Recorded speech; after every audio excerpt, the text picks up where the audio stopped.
नमस्कार, आपका स्वागत है एनडीटीवी इंडिया पर। इस साल के 3 पहले विधानसभा चुनाव त्रिपुरा, नागालैंड और मेघालय, उनके वोटों की गिनती अब शुरू हो गई है। पोस्टल बैलेट सबसे पहले गिने जाएंगे और इस साल आप जानते हैं कि 9 राज्यों के विधानसभा चुनाव होने हैं अगले साल के लोकसभा चुनाव से पहले। और कहा जा रहा है कि इस साल के जो सारे 9 विधानसभा चुनाव है वो एक तरह से अगले लोकसभा चुनाव के लिए जमीन तैयार कर देंगे, एक इशारा दे देंगे कि अगले साल क्या होने जा रहा है। त्रिपुरा, नागालैंड और मेघालय, इसमें जो एग्जिट पोल आए हैं उनके रुझान करीब करीब स्पष्ट है। जहां पर नागालैंड और मेघालय में बीजेपी अपने सहयोगियों के साथ सत्ता में वापसी कर सकती है। त्रिपुरा में भी बीजेपी जहां पर सत्ता में है उसके अपने मुख्यमंत्री वहां सत्ता में वापसी की संभावना एग्जिट पोल जता रहे हैं। तो हम आपको पल पल की जानकारी देते रहेंगे। नागालैंड की अगर हम बात करें तो वहां पर आप जो एक रुझान देख रहे हैं दरअसल वो नतीजा है, क्योंकि बीजेपी ये सीट जीत चुकी है। पहले ही निर्विरोध यहां से बीजेपी के उम्मीदवार जीत गए थे। जी, अकु लूतो, ये नागालैंड से बीजेपी की जीत हुई है। 2018 में भी बीजेपी ही यहां से जीती थी, तो ये एक नतीजा है जो कि पहले से ही आ चुका है, क्योंकि यहां पर कोई कॉन्टेस्ट नहीं था। बाकी जो रुझान आएंगे, नतीजे आएंगे, वो हम आपको लगातार अब दिखाना शुरू करेंगे। 2 मिनट हो गए हैं, पोस्टल बैलेट अब काउंट हो रहे हैं। संभवतः आधे 1 घंटे के अंदर अंदर पोस्टल बैलेट्स का रुझान क्या है वो समझ में आने लगेगा, और उसके बाद फिर इलेक्ट्रॉनिक वोटिंग मशीन्स जो हैं उनकी जब काउंटिंग शुरू होगी, कई राउंड्स में होती है, पर क्योंकि ये छोटे राज्य हैं और यहां वोट्स कम हैं, तो उम्मीद ऐसी जताई जा रही है कि ये काउंटिंग की प्रक्रिया, चाकमा जी, हो सकता है थोड़ा जल्दी खत्म हो जाए। जी बिल्कुल। चाकमा जी, एक एक करके राज्यों के बारे में बात करते हैं और सबसे पहले बात करते हैं त्रिपुरा की। अभी पिछले 1 घंटे में हमने सारे राज्यों के बारे में डिटेल में बात की, और ये जो टिपरा मोथा फैक्टर है इसके बारे में काफी डिटेल में हम लोगों ने चर्चा की। टिपरा मोथा को अगर फैसला लेना होगा, जो भी वो संख्या बल लाते हैं, तो वो फैसला किस तरफ जाता हुआ आपको दिखाई देता है? मेरे ख्याल मतलब से क्या वो पसंद करेंगे कि वो कांग्रेस लेफ्ट के साथ चले जाएं अगर ऐसा गठबंधन बनता है? सत्ता में बने रहना ये उनकी कितनी बड़ी प्राथमिकता हो सकती है? मेरे ख्याल से हर पॉलिटिकल पार्टी के लिए सत्ता में रहना बहुत जरूरी है। तो डिपेंड करता है, अगर त्रिपुरा मोटा 20 सीटें लेके आते हैं, क्योंकि उनका एक्सपेक्टेशन जो है कि 20 से 22 सीट तक वो जीतेंगे, तो मेरे ख्याल से उस टाइम अगर कोई पॉलिटिकल पार्टीज उनको सपोर्ट करते हैं तो त्रिपुरा मोटा खुद सरकार फॉर्म करना चाहेंगे। अगर उससे कम मिलते हैं, मेरे ख्याल से अगर चॉइस रहा बीजेपी एक तरफ और दूसरी तरफ कांग्रेस और सीपीएम, बीजेपी के साथ ही त्रिपुरा मोटा का लोग जाएंगे। ये तो निश्चित है। ये इसलिए है क्योंकि त्रिपुरा में जो 30 सालों में सीपीएम पावर में रहा, तो ट्राइबल जो पॉपुलेशन है वो समझते हैं कि सीपीएम हमारे खिलाफ है, और बहुत सारे पॉलिटिकल पार्टीज का जो बेसिस है वो एंटी सीपीएम है।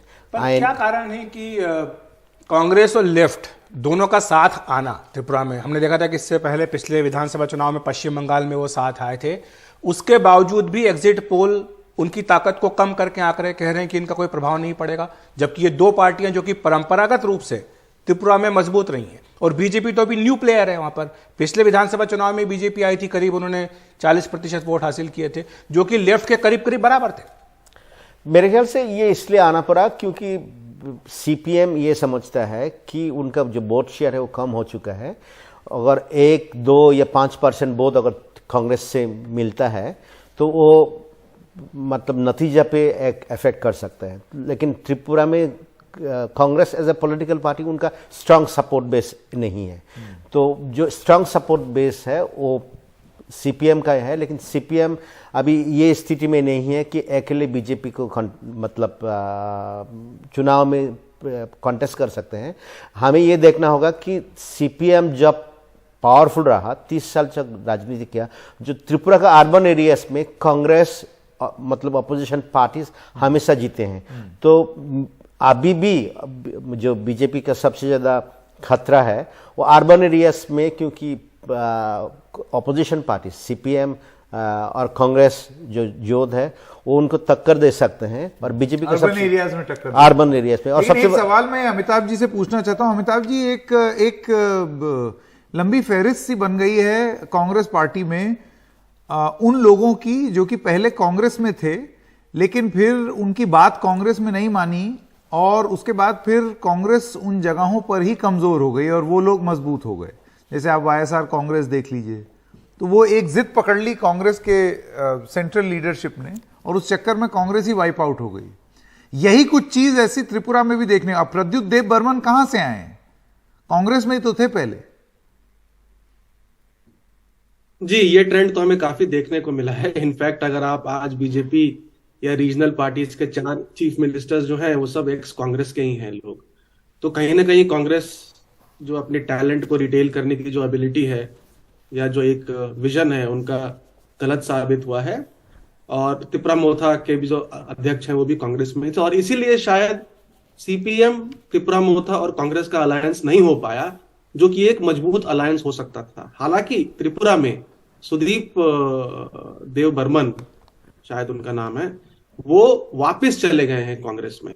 तो यहाँ पे जो आप सवाल पूछ रहे थे कि सीपीएम को कांग्रेस के साथ अलायंस क्यों करना पड़ा, क्योंकि पिछली बार तो कांग्रेस को 0 सीट्स थी और 2% से भी कम वोट शेयर था, लेकिन 4 एमएलए लेके ये वापस चले गए हैं कांग्रेस में। और जो बाईपोल्स हुए थे वहां पे त्रिपुरा में 4 सीटों पर, उनमें कांग्रेस का प्रदर्शन सीपीएम के मुकाबले काफी अच्छा रहा था। तो सीपीएम जो है पिछले 5 सालों में यहाँ पे अपना काफी जनाधार खोई है, जिसकी वजह से वेस्ट बंगाल एक्सपेरिमेंट जो है हमको यहाँ त्रिपुरा में भी देखने को मिल रहा है। बट ये कितना चलता है ये देखने वाली बात है। वेस्ट बंगाल में तो सीपीएम और कांग्रेस का अलायंस फेल हो चुका है, क्योंकि आप अगर इतने सालों से एक दूसरे को अपोज कर रहे हैं और अचानक चुनाव अभी भी कर रहे हैं केरल में, अभी भी कर रहे हैं केरल में, अभी भी कर रहे हैं केरल में, और एक साथ जब आते हैं तो वोटर जो है आपका वो कहीं ना कहीं कंफ्यूज हो जाता है कि आप शायद सिर्फ सत्ता के लिए एक साथ आ रहे हैं। और वोट ट्रांसफर जो है सीमलेस, किसी भी अलायंस में 2+2 4 नहीं होता, या तो 5 होगा या 3 होता है, तब उस या तो ज्यादा होता है या कम होता है। तो देखना पड़ेगा कितना अलायंस ये सक्सेसफुल होता है। जी, त्रिपुरा से एक लीड आई है, भारतीय जनता पार्टी आगे है, ये स्क्रीन पर आप देख सकते हैं। तो हाँ, एक लीड आ चुकी है जिसमें बीजेपी आगे बढ़ जा रही है। टाउन बोर्दो वाली, यहाँ से बीजेपी आगे। 2018 में भी बीजेपी यहाँ से जीती थी। तो लेकिन चकमा जी को मैं लाना चाहूंगा इस चर्चा में त्रिपुरा को लेकर। जो कांग्रेस लेफ्ट का अलायंस है, इसमें लेफ्ट पार्टियों ने अपना लीडरशिप पूरा बदल दिया। माणिक सरकार जो होते थे अब वो पृष्ठभूमि में चले गए, जितेंद्र चौधरी आए हैं। तो नई लीडरशिप आने के बावजूद भी क्यों ऐसा आपको लग रहा है कि ये इम्पैक्ट नहीं कर पाएगा जमीन पर? मेरे ख्याल से त्रिपुरा में ट्राइबल नॉन ट्राइबल एक बहुत बड़ा मुद्दा है। तो जितेंद्र चौधरी का acceptability among the non tribals is an issue, और ज्यादा है क्योंकि जितेंद्र चौधरी तो ट्राइबल है, अच्छा, त्रिपुरी है, तो कितना बाकी जो कैडर्स है एक्सेप्ट करेंगे वो एक इशू है। और दूसरा ये है कि सीपीएम जो पावर में रहा, सीपीएम ट्राइबल एरियाज में सारे सीटें ऑलमोस्ट जीत जाते थे। तो त्रिपुरा में पावर में आने के लिए आपको ट्राइबल का वोट बहुत जरूरी है, और ट्राइबल का वोट का बिना मतलब जो 1/3 सीट्स है आप पावर में आ ही नहीं सकते हैं। क्योंकि मैंने जैसे कहा अर्बन एरियाज में ऑपोजिशन पॉलिटिकल पार्टीज हमेशा जीतते थे, तो इसलिए अभी सीपीएम वीक है, क्योंकि ट्राइबल एरियाज में तो त्रिपुरा मोटा पूरा छा गया है, तो जिसमें बीजेपी भी आउट है ऑलमोस्ट, कांग्रेस भी आउट है और सीपीएम भी आउट है। बीजेपी खाली कुछ सीटों में स्ट्रांग है जहां पे त्रिपुरी मेजोरिटी के अलावा उन्नो समुदाय है, जिससे मॉग हुआ, चकमा हुआ, 3-4 सीटें जहां है वहां पे मेरे ख्याल से इन 3-4 सीटों का अलावा, और जिष्णु देबबर्मा जिनका खिलाफ स्ट्रांग कैंडिडेट त्रिपुरा मोता ने नहीं दिया, बीजेपी ये सीपीएम को जीतना तो बहुत मुश्किल है। जी बिल्कुल, कुछ लीड्स और आ रही हैं, उनको जरा स्क्रीन पर आप देख सकते हैं। 4 लीड्स आई हैं अभी त्रिपुरा से और चारों बीजेपी की झोली में गिरी।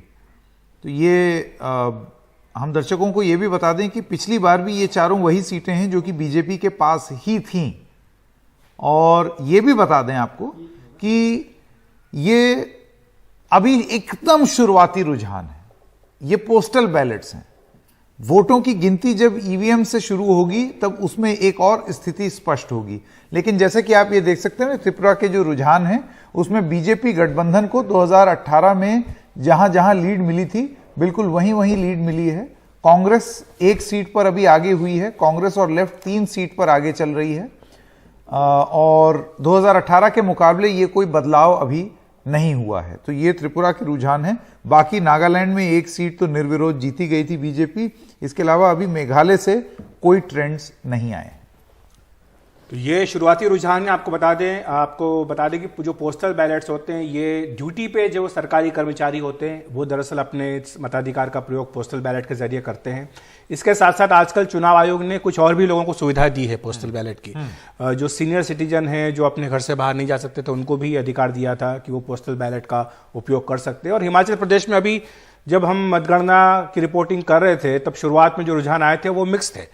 जबकि हिमाचल प्रदेश में यह कहा गया था कि जो सरकारी कर्मचारी हैं उनका चुनाव परिणाम पर काफी प्रभाव पड़ेगा, क्योंकि कांग्रेस पार्टी ने वहां पर ओपीएस का मुद्दा उठाया। और आखिरकार हुआ भी यही कि जो सरकारी कर्मचारियों के वोट थे वो चुनाव परिणामों पर उन्होंने काफी ज्यादा असर डाला।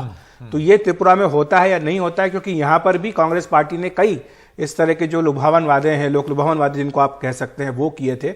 और इसमें एक जो दूसरा प्रश्न उठता है वो ये है कि क्या त्रिपुरा में अगर सरकार में वापसी करती है बीजेपी, तो जो राज्य सरकार की और केंद्र सरकार की योजनाएं हैं, जो बेनिफिशरीज हैं, जो लाभार्थी हैं, क्या उसकी भी एक बड़ी भूमिका रहेगी? अमिताभ जी, ये एक ऐसा मुद्दा है जिस पर चर्चा होनी इसलिए भी जरूरी है क्योंकि आजकल प्रो एंटी इनकम्बेंसी के बजाय प्रो इनकम्बेंसी का भी दौर चल रहा है।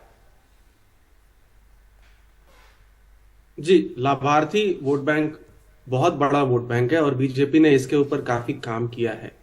और हम अगर पिछले राज्य चुनावों की बात करें तो बहुत सारे लाभार्थी जो हैं वो बीजेपी को खुलकर सपोर्ट कर रहे हैं। और अगर सर्वेज में जो मेन वोटिंग कंसिडरेशन जो लोगों का रहा है, उसमें से अगर मैं यूपी की बात करूं तो वहां पे जहां तक मुझे याद है 20-22% लोगों ने फ्री राशन डिस्ट्रीब्यूशन और एंड अदर स्कीम्स की वजह से भाजपा को वोट किया था। यहां भी अगर मैं सिर्फ एक्सिस माई इंडिया का ही डिटेल्ड सर्वे रिपोर्ट आया है, तीनों राज्यों में बहुत सारे लाभार्थी आप देखेंगे सरकार को वोट कर रहे हैं फ्री राशन डिस्ट्रीब्यूशन और अदर स्कीम्स के लिए। इंफ्रास्ट्रक्चर क्रिएशन नॉर्थ ईस्ट में एक बहुत बड़ा इशू है, क्योंकि कहीं ना कहीं नॉर्थ ईस्ट को हमेशा लगता है या वहां के वोटर्स को ऐसा लगता है कि ये निगलेक्टेड रहा है। तो प्रधानमंत्री की बहुत सारी जो वहां पे रैलीज हुई हैं, बहुत बड़ा जो एक इंफ्रास्ट्रक्चर पुश है। और इंफ्रास्ट्रक्चर डेवलपमेंट में क्या है कि काम होता दिखता है, आपको विजिबल होता है। तो इन सब चीजों का भी असर जो है हमें चुनाव और इंफ्रास्ट्रक्चर पे तो आपने देखा बजट में जिस तरीके का प्रावधान रखा गया है खर्चा, तो वो तो बहुत खासा बड़ा है। तो पूर्वोत्तर राज्यों में भी अगर उसका असर दिखेगा तो शायद वो प्रभावित कर सकता है वोटिंग को। मेघालय की भी कुछ लीड्स लीड्स मेघालय की भी आ रही है, नागालैंड के और त्रिपुरा में तो बहुत ज्यादा आ रही हैं। 16 पर रुझान आ चुके हैं, बीजेपी 10 पर आगे और कांग्रेस और लेफ्ट 6 पर आगे। मेघालय में 2 रुझान आए हैं और दोनों एनपीपी यानी कि कॉनरेड सांगमा की जो पार्टी है उनके लिए है। एक और रुझान आ गया है, वो तृणमूल कांग्रेस के लिए, और ये तृणमूल कांग्रेस का खाता खुला है क्योंकि पिछली बार वो थे ही नहीं।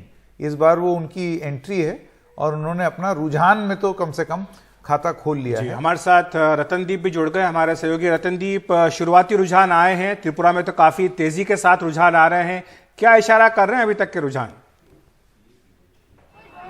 देखिए, शुरुआती रुझान आ गए हैं और हमारे साथ इस वक्त हैं अगरतला के एमएलए कांग्रेस के वरिष्ठ नेता सुदीप राय बर्मन। जो शुरुआती रुझान आए हैं 16 सीट में, बीजेपी 10 सीट में आगे हैं, क्या कहना चाहते हैं? आप बीजेपी में थे पिछले चुनाव में, आप कांग्रेस में आए, क्या कहना चाहते हैं? 13 सीट पे आगे हो गए रत्नदीप। 8 बजे ईवीएम अभी तक खोला नहीं, अभी पोस्टल बैलेट का सॉर्टिंग हो रहा है और पता नहीं कहां से रुझान मिल गया।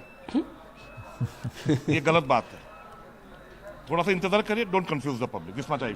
But what is your expectation? What will be the outcome? Even the exit polls gave a upper hand to BJP. इनको बोलिए नाराज ना हो, रतनदीप बोलिए नाराज ना हो, अभी रुझान आ रहे हैं, हम बार बार यही कह रहे हैं कि पोस्टल बैलेट के रुझान है। Democracy, we believe in people of state, they voted for a change, that will speak for itself. आप देख सकते हैं सुदीप राय बर्मन, जिन्होंने जो बीजेपी में थे, बीजेपी के वरिष्ठ मंत्री थे और इसके पहले कांग्रेस में थे वो फिर से कांग्रेस में चले गए और इनके साथ ही त्रिपुरा की बीजेपी में हलचल हुई थी और इसके बाद मुख्यमंत्री को चेंज किया था। और ये बहुत बड़े दिग्गज नेता है। 1998 से जो प्रेस्टिजियस अगरतला कॉन्स्टिट्यूंसी है, यहाँ पे ये कभी हारे नहीं है। वो कह रहे हैं कि ये सिर्फ रुझान है, आगे देखिए क्या होता है।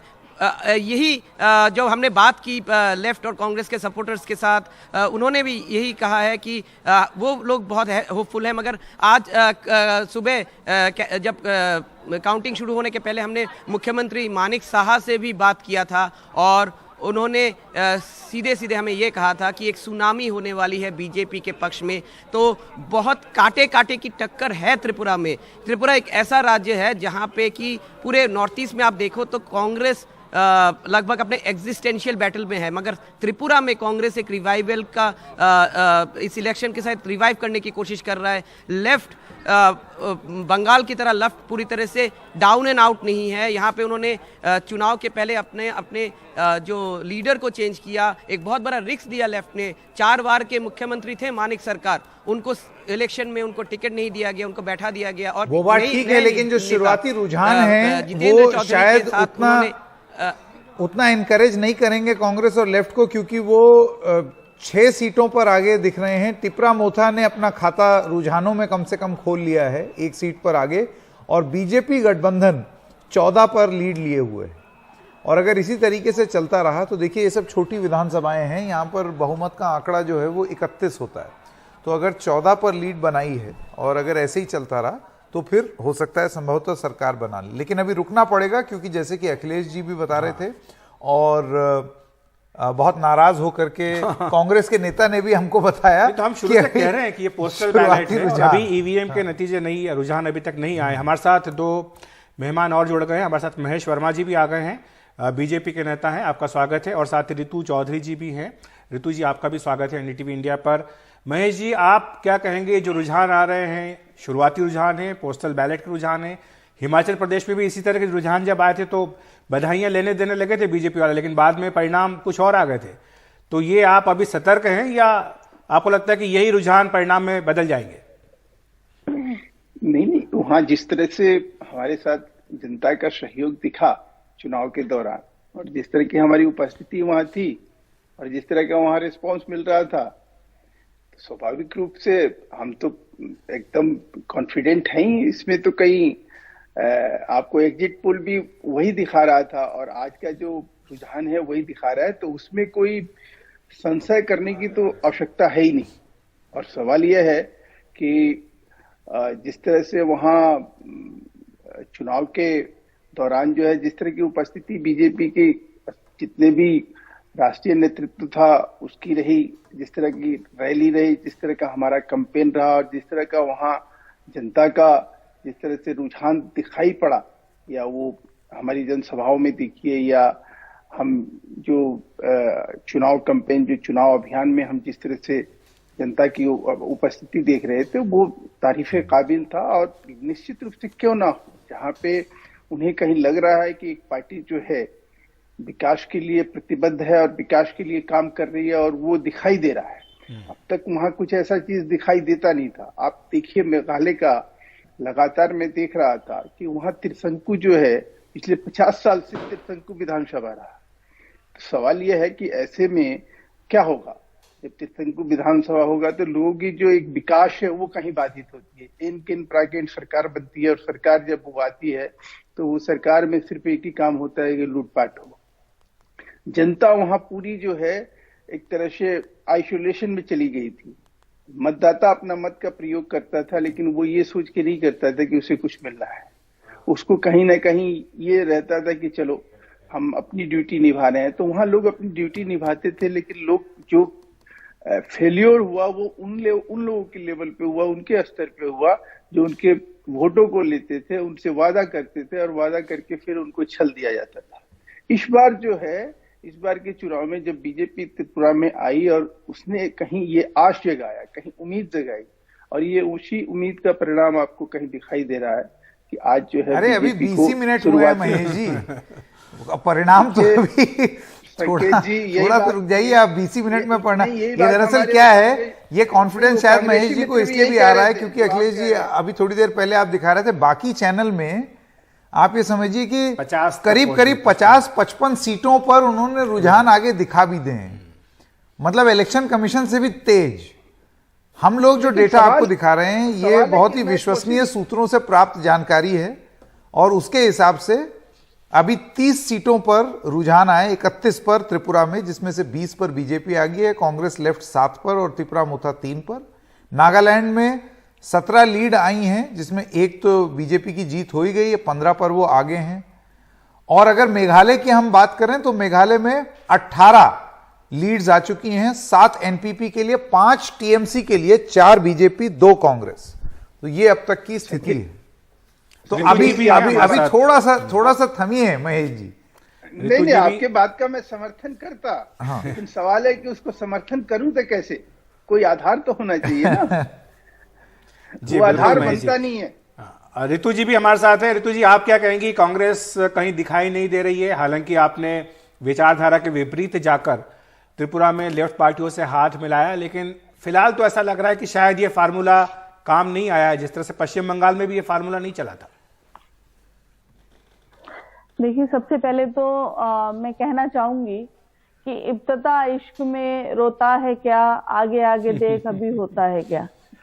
अभी महेश जी इतना बढ़ चढ़ के बोल रहे थे, तो मैं ये बोलना चाहूंगी कि इतना ज्यादा मतलब एक्साइट मत होइए, अभी रुक जाइए, अभी आने दीजिए, क्योंकि जो इन्होंने किया है वो सारे पूरे प्रदेश ने देखा है, पूरे प्रदेश के सामने है कि जाके जो है गुंडागर्दी का माहौल बनाना, जबरदस्ती जो है लोगों को मारना, यहाँ तक कि हमारे जो हमारे प्रभारी थे त्रिपुरा के अजय कुमार जी, उन पर हमला किया गया, जानलेवा हमला किया गया। अगर आपने देखा होगा, शायद आपने न्यूज में चलाया भी था, तो उनका पूरा जो हेलमेट है वो ही कुचल गया था। अगर वो हेलमेट नहीं होता तो वो शायद उनकी जान पे ही बनाती।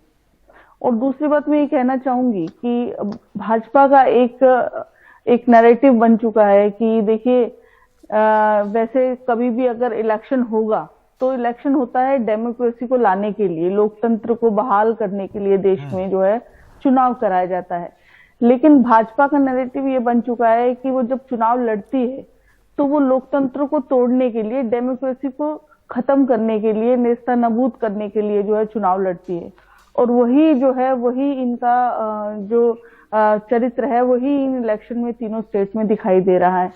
और जहां पे जो है बल से बात बनती है, जिस ऋतु जी मैं एक चीज कहना चाहता हूं कि बिल्कुल एकदम प्रिडिक्टेबल लाइंस पर जो बात 1 बजे हो सकती थी या 3 बजे हो सकती थी, वो 8:30 ही बजे हो रही है।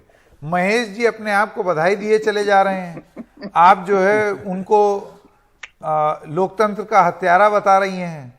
तो यही चीज 1:30 बजे और 2 बजे भी हो सकती थी नतीजे के बाद। और अभी इसलिए आप बिल्कुल सही कह रहे हैं, केवल 68% जो अभी पोस्टल बैलेट का जो है वो इसमें आ रहा है। हाँ। और 94% नागालैंड की अगर आप बात करें तो वहां पर पोस्टल बैलेट का हिस्सा इसमें भी आ रहा है। बिल्कुल। और 43% जो है मेघालय में आ रहा है। तो हाँ। इसलिए अभी बहुत लंबा सफर बाकी बहुत है। लंबा सफर। अभी मुझे लगता है कि ये कम भी से कम शुरुआत ही हुआ है। शुरुआत ही है ये। हाँ, अभी तो EVM देखिए, जी अभी ईवीएम पर थोड़ा सा रुक जाइए और महेश जी अपनी तारीफ में थोड़ा सा रुक जाएं तो ज्यादा बेहतर है। मैं अमिताभ जी के पास वापस आना चाहता हूं। अमिताभ तिवारी, आपके हिसाब से वो क्या क्या क्या कह रहे हैं महेश जी? मैं किसी की आलोचना नहीं कर रहा हूं, मैं तो अपनी बात बता रहा हूं। बीजेपी ने जो वहां किया है उसके आधार पर हाँ बिल्कुल, जो हम समझ रहे हैं उसकी मैंने बात करी। बिल्कुल, मैं तो बिल्कुल। ये कह ही नहीं रहा हूं कि कांग्रेस ने या अन्य पार्टियों ने अपने सामर्थ्य के लीड्स हिसाब और से आ नहीं रही लड़ा। हैं, करीब 41 लीड्स आ गई हैं त्रिपुरा की, जिसमें से 27 पर बीजेपी आगे। तो इन लीड्स के हिसाब से 3 या 4 और चाहिए बहुमत तक पहुंचने के लिए।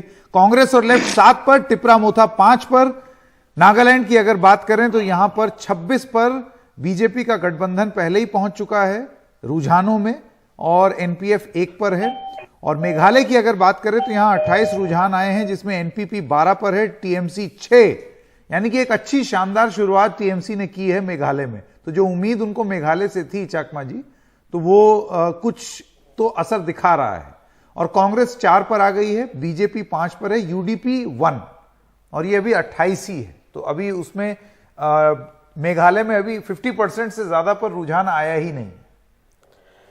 मेरे ख्याल से मेघालय में वो पर्सनैलिटी सेंट्रिक है। तो मुकुल सांगमा जी कांग्रेस का चीफ मिनिस्टर रह चुके हैं, तो एक्चुअली जब उन्होंने टीएमसी में ज्वाइन किया तो गारो हिल्स में उनका काफ़ी प्रभाव है। तो अचानक एक नेता चले जाने के बाद they almost become the main opposition party. तो ये जो नतीजा, ये जो इंडिकेशन आ रहा है, I think that is on expected lines कि TMC will do better than BJP and Congress in Meghalaya. Better than BJP, हाँ अभी रुझानों में तो कर ही रहे हैं। बीजेपी 5 पर है, टीएमसी 6 पर है। हाँ, लेकिन गठबंधन किसका होगा वो एक बड़ी बात होगी। तो आधा घंटा हो चुका है, वोटों की गिनती चल रही है त्रिपुरा, नागालैंड और मेघालय में। आपको बता दें कि शुरुआत में ये पोस्टल बैलेट जो हैं उनकी गिनती चल रही है और शुरुआती रुझान की अगर हम बात करें तो नागालैंड में बीजेपी और उसकी सहयोगी एनडीपीपी को शुरुआती रुझानों में कम से कम बहुमत मिलता दिख रहा है, क्योंकि 32 सीटों पर बीजेपी एनडीपीपी नागालैंड में आगे चल रहे हैं। वहीं त्रिपुरा की बात करें हम तो 29 सीटों पर बीजेपी गठबंधन आगे चल रहा है 60 में से, और मेघालय की अगर बात करें तो वहां पर एनपीपी जो कि सत्तारूढ़ पार्टी है 16 सीटों पर आगे चल रही है। वहां पर बीजेपी 7 और कांग्रेस 7 पर, टीएमसी 9 सीटों पर आगे चल रही। तो ये शुरुआती रुझान है। आपको बताएं कि अभी ईवीएम के वोटों की गिनती शुरू नहीं हुई। सौरभ गुप्ता भी हमारे सहयोगी हमारे साथ जुड़ गए हैं। सौरभ, आपके पास क्या जानकारी है? जो शुरुआती रुझान आए हैं इस पर किसी से बात हुई हो, वो क्या कह रहे हैं? उन्हें लगता है कि अभी और थोड़ा इंतजार करना चाहिए जब तक ईवीएम के वोटों की गिनती शुरू ना हो?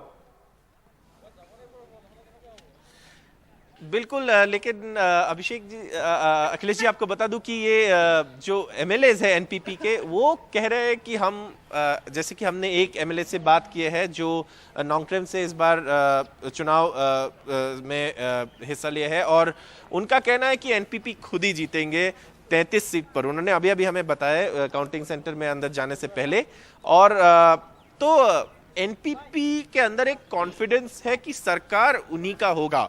अब जैसे कि आप कह सकते हैं कि कॉनराड सांगमा का जो मीटिंग हुआ है हिमंत बिस्वा शर्मा से गुवाहाटी में, वही रेडिसन ब्लू होटल में, तो वहां पे आप वहां से जो पता चल रहा है कि बीजेपी और एनपीपी टच में है, एक दूसरे के साथ कांटेक्ट ऑलरेडी शुरुआत हो चुका है, क्योंकि जो एग्जिट पोल के फिगर्स है उसमें ये साफ है कि किसी एक पार्टी को क्लियर मेजॉरिटी तो नहीं मिल रहा है। अब बीजेपी का गेम प्लान यहाँ पे ये है कि थोड़ा अपना प्रेजेंस वो बढ़ाए मेघालय में, ताकि उनका अगर सरकार बनते हैं तो उसमें बार्गेनिंग पावर ज़्यादा हो जाए, और बार्गेनिंग पावर के लिए उनके एमएलएस का संख्या बढ़ना ज़रूरी है। यही उनका प्रयास रहा है। काउंटिंग शुरू हो चुका है, लीड्स कुछ आना शुरू हो गया है।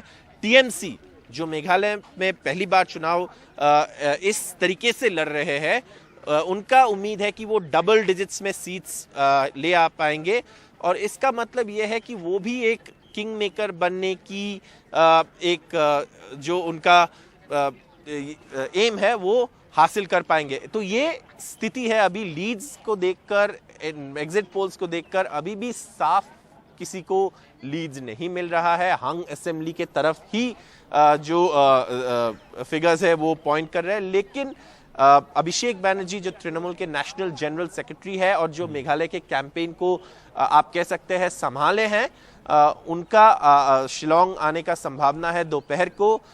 मुकुल सांगमा का भी शिलोंग में होने का संभावना है, क्योंकि जब ये नतीजा आने लगेंगे, रिजल्ट्स आने लगेंगे, तब इनको अपने रणनीति तैयार करना पड़ेगा, एमएलएस के साथ बात करना पड़ेगा, किसको सपोर्ट देना है, किसका सपोर्ट लेना है, ये सारी चीजों में बातचीत शुरू करना पड़ेगा। आप जो बात कर रहे हैं उसी से सवाल ये उठ रहा है। आपने बताया है कि यहाँ पर संगमा की और हेमंत बिस्वा शर्मा की मीटिंग हो चुकी है, लेकिन क्या टीएमसी के साथ का विकल्प भी खुला रखना चाह रहे हैं संगमा? क्या उन्हें लगता है कि टीएमसी के साथ मिलकर भी सरकार बनाई जा सकती है? देखिए, अब मुकुल सांगमा जो है और कॉनराड सांगमा जो है, दोनों का राजनीतिक रिश्ता इतना अच्छा नहीं है मेघालय में। मुकुल सांगमा और कॉनराड सांगमा एक ही इलाके से आते हैं, गारो हिल्स, और दोनों का वहाँ पे टक्कर है। तो इस स्थिति में अगर इनके पास कोई ऑप्शन नहीं रहते हैं तो फिर जरूर ये जो आपने जो समीकरण बताया ये एक पॉसिबिलिटी है। लेकिन अभी जो हम एमएलए से बात किए एनपीपी से, उनका कहना है कि हम खुद ही 33 सीट लाएंगे। ये तो अभी नहीं दिख रहा है जो लीड्स आना शुरू हुआ है, लेकिन ऑप्शंस सारे खुले हैं। ये हर दल के नेता ऑफ द रिकॉर्ड आपको बताएंगे। तो सौरभ, मैं आपको एक सेकंड के लिए रुकूंगा, क्योंकि त्रिपुरा के भी जो शुरुआती रुझान आ रहे हैं उसमें बीजेपी गठबंधन को वहां पर बहुमत मिलता दिखाई दे रहा है। लेकिन आपको बता दें कि ये शुरुआती रुझान है, नागालैंड और त्रिपुरा दोनों ही जो शुरुआती रुझान बता रहे हैं राज्य, वहां पर बीजेपी गठबंधन को जीत मिलती दिख रही है। बहुमत का आंकड़ा दोनों ही जगह पर पार कर लिया है। जी सौरभ, अपनी बात पूरी कर लें। हाँ, तो ये जो है अब सारे नेता का शिलोंग आने का प्लान तो बन चुका है। तो इसका मतलब ये है कि सब सोच रहे हैं कि किसका सपोर्ट लेना है, किसके साथ बातचीत आगे बढ़ानी चाहिए। जैसे आपने कहा, बातचीत शुरुआत हो चुके हैं। हिमंत बिस्वा शर्मा और कॉनराड सांगमा के मीटिंग हो चुके हैं रेडिसन ब्लू होटल गुवाहाटी में। लेकिन शिलोंग में आज सारे नेता आने वाले हैं। जैसे कि मैंने कहा, अभिषेक बैनर्जी तृणमूल के इस तरफ से आने वाले हैं। मुकुल सांगमा जो मेघालय तृणमूल में यहाँ पे उनका कैंपेन लीड किया है, वो यहाँ आने वाले हैं। अभिषेक बैनर्जी तृणमूल का यहाँ पे मैनेज किया है पूरा कैंपेन। साथ साथ कॉनराड सांगमा का भी दोपहर शिलोंग पहुंचने की खबर आ रही है। और बाकी जो नेता है वो सारे लोग शिलोंग में दोपहर को आएंगे। उसके बाद बातचीत होगी, लेकिन बहुत विस्तार से कौन किससे मिला ये बताने के लिए, कौन से होटल में मिला ये बताने के लिए लगे हाथ आप कमरा नंबर भी बता देते। लेकिन बहुत बहुत धन्यवाद इस सब तमाम जानकारी के लिए। और ये कहा गया था संकेत की ये गुप्त मीटिंग है। हाँ, और ऐसी गुप्त मीटिंग जिसके बारे में सबको पता लग गया। गुप्त मीटिंग की इस होटल में थी, यहाँ फलाना पिन कोड था। हाँ, यहाँ उन्होंने चाय पी, 2 बिस्किट मंगवाए हैं, पूरी जानकारी लेकिन गुप्त मीटिंग की। जी, जल्दी से आपको एक बार फिर से रुझान बता दें। पहले मेघालय से शुरू करते हैं। यहाँ एनपीपी 20, और अगर ये चलता रहता है इसी तरीके से तो बिल्कुल एग्जिट पोल मुझे लगता है कि शुरुआती रुझान में तो सटीक दिख रहे हैं इन शुरुआती रुझानों। और कम से कम नागालैंड के बारे में कभी किसी भी एग्जिट पोल को कोई भ्रम नहीं था। सारे एग्जिट पोल नागालैंड में बीजेपी गठबंधन की जीत की भविष्यवाणी कर रहे थे।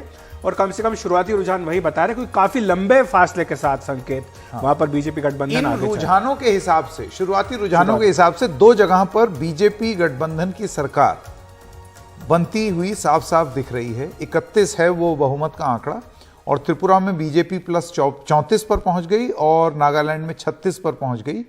मेघालय में पेंच फंसा हुआ है कि गठबंधन किसके साथ होगा।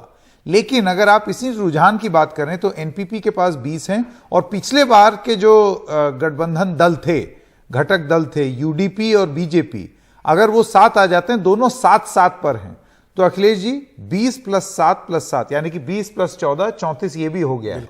अगर वो 7 आते हैं तो, अगर वो जो रेडिसन ब्लू की जो गुप्त मीटिंग थी वो अगर कारगर सिद्ध होती है तो यहां पर भी, मेघालय में भी। लेकिन मेघालय में संकेत मुझे लगता है कि अल्टीमेटली जो सूत्र वाक्य होगा, सूत्र वाक्य जिसको बोलते हैं, वो होगा डबल इंजन की सरकार। हाँ, उसी को लेकर के सरकार का गठन होगा। अब जो बात हम नागालैंड की कर रहे थे, हमारे सहयोगी वेदांता हमारे साथ जुड़े हुए हैं। नागालैंड के जो रुझान आ रहे हैं, वेदांता, बिल्कुल स्पष्ट तौर पर दिख रहा है कि जो एग्जिट पोल थे उनकी भविष्यवाणी कम से कम शुरुआती रुझानों में तो सही साबित होती दिखाई दे रही है, क्योंकि बीजेपी एनडीपीपी जो गठबंधन है वो काफी बड़े फासले के साथ अपने विरोधियों से आगे चल रहा है। देखिए, लगभग 37 सीटों पर बीजेपी गठबंधन जो है, बीजेपी और एनडीपीपी अलायंस, वो आगे चल रही है। और जो नागा पीपल्स फ्रंट है, जो ऑपोजिशन की इकलौती पार्टी है जिसने 20 से ज़्यादा सीटों पर अपने कैंडिडेट्स फील्ड किए, वो लगभग 3 सीटों पर आगे चल रही है। लेकिन जैसा कि आपने कहा कि पोस्टल बैलेट है तो ये जनरली इनकम्बेंट को फेवर करते हैं। लेकिन जैसा कि संकेत भी कह रहे थे कि काफ़ी लंबा फासला है बीजेपी गठबंधन और जो एनपीएफ है वहाँ पर। अब कांग्रेस और बाकी पार्टी से अगर बात करें, देखिए कांग्रेस पिछली बार अपना खाता खोल ही नहीं पाई थी। इस बार कांग्रेस के बड़े नेता शशि थरूर भी यहाँ पर आए, मल्लिकार्जुन खड़गे भी यहाँ पर कैंपेन करने के लिए आए थे, लेकिन कांग्रेस तो यहाँ पर लगभग बिल्कुल है ही नहीं। एक बड़ी दिलचस्प बात और ज़रूरी है कि देखिए ऐसा नहीं है कि यहाँ पर ऑपोजिशन स्पेस इंपॉर्टेंट नहीं है, इसलिए क्योंकि देखिए नागालैंड में अल्टीमेटली ऐसा होता है कि सारी पार्टीज जो है वो गवर्नमेंट फॉर्मेशन में साथ आ जाती हैं। हमने जब नागा पीपल्स फ्रंट के प्रेसिडेंट से बात करी थी तो उन्होंने भी ये कहा था कि अल्टीमेटली हम जो है वी ओपन है बीजेपी अलायंस से जुड़ने के लिए। और साथ ही जो बिहार की पार्टीज आरजेडी हो, जेडीयू हो, एलजेपी हो, जो यहाँ पर अपनी किस्मत आजमा रही हैं, वो भी कहीं ना कहीं गवर्नमेंट फॉर्मेशन में साथ ही आ जाएंगी। तो अब देखना ही होगा कि ये जो छोटी पार्टीज हैं इनको कितने वोट्स मिलते हैं, लेकिन बीजेपी एनडीपीपी अलायंस बहुत आगे चली, बहुत स्ट्रांग नजर आ रही है। और देखिए अभी हमें लेटेस्ट जानकारी ये मिल रही है कि जो नागालैंड के इंचार्ज है बीजेपी के नलिन कोहली, वो भी दीमापुर पहुंच चुके हैं ऑलरेडी। और आपको बड़ी दिलचस्प बात ये बताएं कि ऑलरेडी शाम के सेलिब्रेशंस की तैयारियां भी शुरू हो गई। इनफैक्ट कल ही से ये तैयारियां शुरू हो गई थी कि जो है बीजेपी के जितने बड़े नेता हैं नागालैंड में और बाहर के, वो अल्टीमेटली दीमापुर आएंगे और शाम को जश्न होगा। तो नलिन कोहली ऑलरेडी दीमापुर पहुंच चुके हैं। एक अंदरूनी बैठक होगी बीजेपी की और उसके बाद शाम को लगभग 5 बजे के करीब जो चीफ मिनिस्टर बनेंगे, अगर बीजेपी एनडीपीपी अलायंस इसी तरीके से लीड्स बरकरार रखेगी, तो नेफ्यू रियो जो 5वीं बार सीएम बन सकते हैं वो दीमापुर जाएंगे और वहां पर इस गठबंधन की अनाउंसमेंट भी होगी फॉर्मल। ये हमें लेटेस्ट जानकारी मिल रही है। बिल्कुल वेदांता, और जो संकेत आप महेश जी को बार बार टोक रहे थे जब वो मुस्कुरा रहे थे और तब वो कह रहे थे, तो आपने कहा था कि नहीं नहीं ये सब शुरुआती रुझान है, लेकिन जो वेदांता जानकारी दे रहे कम से कम नागालैंड को लेकर तो आप उनको मुस्कुराने की इजाजत दे सकते हैं। महेश जी को लड्डू भिजवा दीजिएगा महेश जी, हम लोग खा लेंगे, नाश्ता नहीं किए हैं सुबह से तो ठीक रहेगा। ये बनता भी है, लड्डू की भी बात भी है। और एक अंग्रेजी की कहावत है जो आप कह रहे थे कि morning show is the day. सुबह की शुरुआत जो है ना, उसकी लालिमा जो है पूरे दिन की जो है आपके पूरे दिन का हिसाब किताब जो है कहीं सामने लाके रख देती है। तो निश्चित रूप से मैं समझता हूँ कि जिस तरह का अभी हम देख रहे हैं। लेकिन महेश जी जो बात वेदांता कर रहे थे वो एक गंभीर प्रश्न उन्होंने उठाया था। उन्होंने ये कहा कि वहां पर सारी पार्टियां जो एक दूसरे के खिलाफ भी लड़ती हैं वो सब चाहते हैं कि सब सरकार में आए, यानी वहां पर विपक्ष जो है वो शून्य हो जाए। तो ये तो लोकतंत्र के लिए सही नहीं कहा जा सकता कि आप चुनाव भी लड़ रहे हैं एक दूसरे के खिलाफ और जब सरकार बनाने की बात हो तो फिर सारी पार्टियां इकट्ठी हो जाए। तो मालूम पड़े कि वहां पर यही चीज मेघालय में, लेकिन नागालैंड में वो कह रहे हैं कि कोई विपक्ष होगा ही नहीं। जो विपक्ष में आ भी रही 2-3 सीटें वो कह रहे हैं कि हम भी सरकार में जाना चाहते हैं। तो ये इसको आप किस तरह से देखते हैं? नहीं, मेरा मानना है कि देखिए सबसे पहली बात तो ये होनी चाहिए, हम विपक्ष की चिंता ना करें, हम वहां की जनता की चिंता करें, हम वहां के राज्य की चिंता करें, हम वहां के विकास की चिंता करें। अगर हम अगर इनकी चिंता हम करेंगे तो ये तो जो चीज वहां दिए हैं वो जाहिर सी है कि जनता जो है कहीं ना कहीं उसको नकार चुकी है। इनको वहां पे क्या वोट मिला आप देखिए, पिछले लोकल चुनाव में जिस तरह से बीजेपी को बढ़त मिली, वहां लगभग 200-250 के आसपास सीटें थी और उसमें 95% जो है सीटें बीजेपी को मिली। तो वो जनता ने इस चुनाव से पहले ही जाहिर कर दिया था त्रिपुरा में कि यहाँ जो है भारतीय जनता पार्टी की पुनः सरकार स्थापित होगी, उसमें तो कोई संशय है ही नहीं। और जिस तरह का कैंपेन रहा, आप ये देखिए कि हमारे कैंपेन को अगर हम कहीं तुलनात्मक दृष्टि से उसको देखें तो हमारे कैंपेन के आगे कौन ठहर रहा है, वहां पे कौन आदमी दिखाई दे रहा है। हम अपने मियां मुट्ठी बनने की बात नहीं कर रहे हैं, लेकिन सवाल यह है कि जिस तरह का हमारा एक चुनावी वहां अभियान था और उस चुनावी अभियान में अगर हमें कहीं दिखाई दे रहा था कि जनता हमारे साथ है, तो निश्चित रूप से उसका कहीं ना कहीं वही परिणाम जो है आज के इस ऋतु चौधरी जी के पास में जाना चाहता हूं। ऋतु जी, आपको लगता है ये शुरुआती रुझान के आधार पर अगर एक आकलन किया जाए तो कांग्रेस का प्रदर्शन थोड़ा सा निराशाजनक है? मतलब आप और अच्छा प्रदर्शन कर सकती थी। अब जैसे त्रिपुरा में आप देख लीजिए कि आपका अलायंस जो है वो अभी 13 पर है। जरूरी नहीं है कि ये हमेशा से ही ऐसा रहे, हो सकता है कुछ अप डाउन हो, लेकिन रुझान आपको एक आइडिया दे देते हैं कि किस तरीके से चीजें चल रही हैं। अब ये कितना ही पलट जाएगा मैं नहीं जानता हूं। देखिए, इन स्टेट्स में एक जो है ट्रेंड रहा है कि यहाँ पर जो है जो लोग हैं वो हमेशा सरकार के साथ रहना चाहते हैं। तो इसमें कहीं ना कहीं ये फैक्टर भी काम कर रहा है कि जो है सेंटर में जो है भाजपा की सरकार है, तो मे भी इस तरह की चीजें जो है जिस तरह की आप रुझान दिखा रहे हैं हो सकता है। लेकिन फिर भी मैं ये बोलूंगी कि इसमें कोई दो राय नहीं है कि जो है कुछ आश्चर्यजनक नतीजे जो है वो सामने आने वाले हैं। तो अभी मैं तो यही बोलूंगी कि वेट एंड वॉच करना। इतनी खुशी जो वर्मा जी के चेहरे पे रहे शायद वो इतनी ना रहे दोपहर तक। और लड्डू आश्चर्यजनक किसके लिए और किस संदर्भ में? देखिए, मैं आश्चर्यचकित हो सकता हूं एक जबरदस्त बम्पर परफॉर्मेंस कांग्रेस की, और मैं आश्चर्य और अचंभे में आ सकता हूं एक खराब परफॉर्मेंस को लेकर के भी। और महेश जी की मुस्कान को आप क्यों नजर लगा रही हैं?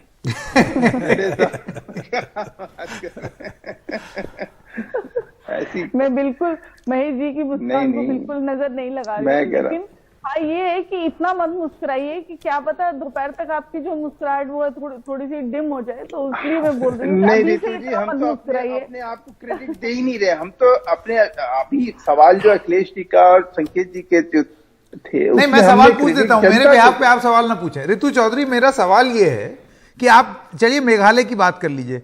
आप बताइए, यहां पर ये कांग्रेस की विफलता ही तो थी कि तृणमूल कांग्रेस 10 सीट पर बढ़त हासिल किए हुए है और कांग्रेस 7 पर आ गई। देखिए, और तृणमूल कांग्रेस को फिर आप वो बोलेंगे कि वो बी टीम, सी टीम, डी टीम, लेकिन जब आप खुद परफॉर्म नहीं करेंगे तो फिर कोई ना कोई तो उस वैक्यूम को भरेगा ना भाई। देखिए, हमारा जो मेन जो मोटिव रहता है वो हमेशा जो है जनता के साथ रहता है कि हम जो है हमेशा जनता की बात करते हैं, गरीबी मिटाने की बात करते हैं। उसके सबूत आपके पास हैं भी, जो कि हमने मनरेगा शुरू किया और इस तरह की तमाम जो है योजनाएं हम लेकर आए।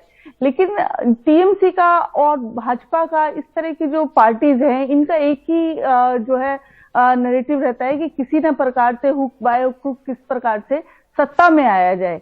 तो जो ये चीज है, जनता को लुभावने वादे करना और इस तरह की तमाम घोषणाएं करना जो कि इन्होंने कभी पूरी ही नहीं की, और तमाम जो है धन और बल का सहारा लेकर, चाहे वो पैसों का लालच देकर, चाहे वो पोस्ट का लालच देकर, चाहे वो फ्री बीज का जो है लालच देकर, इस प्रकार से जो है जनता को बरगलाने का काम कर रहे हैं। ये लोकतंत्र को स्थापित करने की बात नहीं है। कांग्रेस जो है एक सच्ची पार्टी है जो तो महेश जी का जवाब दे लेते हैं। महेश जी, क्या बीजेपी भी रेवड़ी के रास्ते पर चल रही है, ये आरोप लगा रही है नहीं कांग्रेस की प्रवक्ता?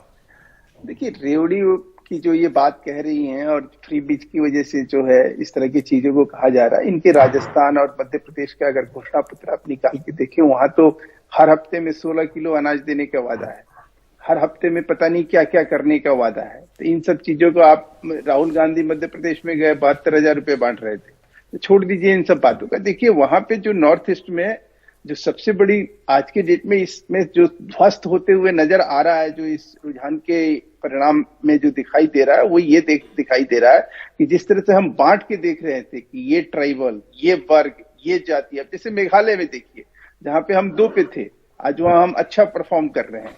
तो उसका कारण ये नहीं है, वहां ये कहा जाता था कि ईसाई बहुल्य क्षेत्र है, वहां कहां से एंट्री मिलेगी भारतीय जनता पार्टी को, लेकिन निश्चित रूप से हम वहां अच्छा काम कर रहे हैं। कांग्रेस की अपनी जो अपनी कमियां हैं, जो अपनी नाकामी है, वो अगर सामने रख के कहीं एनालिसिस किया जाए तो समझ में आता है कि कांग्रेस जो है कुछ करने के इरादे से इस चुनाव में नहीं उतरी थी। ना उसके पास वो ना विजन था ना रीजन था। इनके नेता भी कहीं, उन लोगों की उपस्थिति भी देखिए वो नाम मात्र की रही। तो जो पब्लिक से कनेक्शन है, जो आप वोट लेके भाग जाते हैं, वोट लेके आप अपने भ्रष्टाचार के कार्यक्रम में लग जाते हैं। अब जैसे अभी दिखाया जा रहा है ना कि गुप्त मीटिंग हो रही है, पता नहीं वो किस तरह की गुप्त मीटिंग है, जिसमें समझ में नहीं आ रहा है कि वो कौन सी गुप्त मीटिंग है जिसके जरिए अब अभी से शुरू हो गया। तो ये जो इस तरह की सोच है, इस तरह की सोच के साथ जिस तरह से लोकतंत्र की नहीं, ये गुप्त एक तरह से गला तो घोटा जाता है। ये गुप्त मीटिंग तो कॉनराड सांगमा और हेमंत विश्व शर्मा के बीच में हुई है। ये तो आपकी गुप्त मीटिंग थी जिसमें सब कुछ पता चल गया। नहीं, मैं फिर उसको करेक्ट कर दूं संकेत जी। गुप्त मीटिंग जो आप कह रहे हैं कि ये जो दिखाई जा रहा है कि अभी गुप्त मीटिंग चल रही है और अभी इस तरह की कोई चीज हमारे तरफ से ना बताई जाए। चलिए ठीक है, एक ब्रेक का वक्त हो गया है, लेकिन आपको ये बता दें कि जो एग्जिट पोल हैं उससे कहीं आगे शुरुआती रुझान नागालैंड में बीजेपी को बढ़त दिखा रहे हैं। 48 पर पहुंच गया अखिलेश जी, और ये लगभग 50 टच कर रहा है। और शुरुआती रुझान जो है वो तीनों ही राज्यों में बीजेपी गठबंधन की और ये जीत की बैलेट भविष्यवाणी का कर नहीं रहे हैं, है। जिसमें त्रिपुरा और नागालैंड में बीजेपी गठबंधन ये को पोस्टल स्पष्ट नहीं है, बहुमत ये- मिलता दिख रहा है। ये शुरुआती पोस्टल रुझान की बैलेट अगर हम नहीं बात है। करें, और मेघालय में अभी भी जो एग्जिट पोल थे वो जो कह रहे थे कि एनपीपी सबसे बड़ी पार्टी के रूप में उभरेगी, कुछ वैसे ही शुरुआती रुझान इशारा कर रहे हैं।